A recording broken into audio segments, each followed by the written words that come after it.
Wow, Loretta, I had no idea there was so much to learn about law school admissions. I thought every law school was pretty much the same. Well, I can understand why you'd think that, Tim. Law school catalogs and web pages often look a lot alike.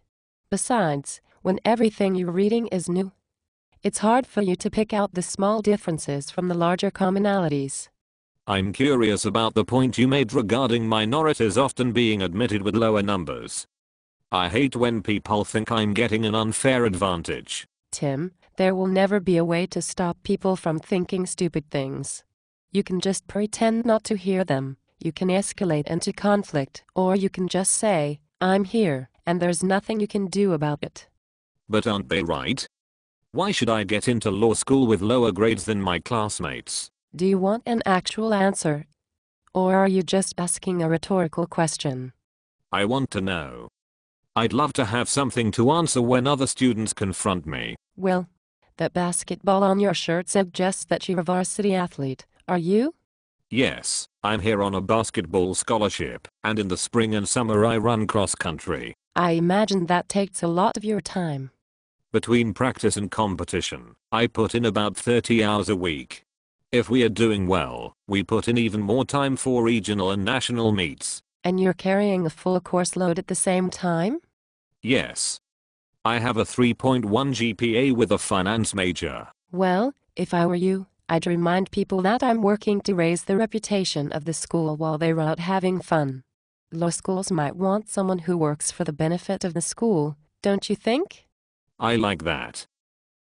But not every minority or foreign student plays sports. No.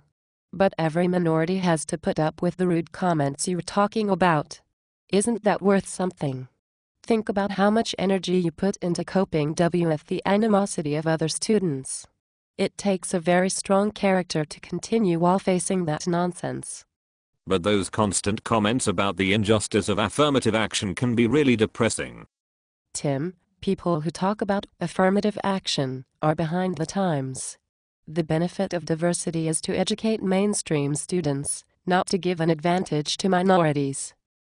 For instance, judging from your accent, I'd think you're from Jamaica.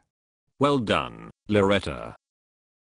But what does that have to do with law school? Well, in a civil rights class, you might have something to contribute about the difference between Afro-Caribbeans and descendants of American slaves. In a course about global finance, you could educate your classmates about actual conditions in Jamaica instead of the ones we see on airline commercials. Do law schools really think about things like that? Indeed they do. The University of Michigan went all the way to the Supreme Court to fight for the right to consider such factors. And I think it's wonderful that they did. Diversity is America's greatest strength. So ignore the ignorance of your more obnoxious classmates and go prove that you are part of our future. I will, Loretta. And thank you for the pep talk. You're welcome, Tim. And please let me know if you need any more help.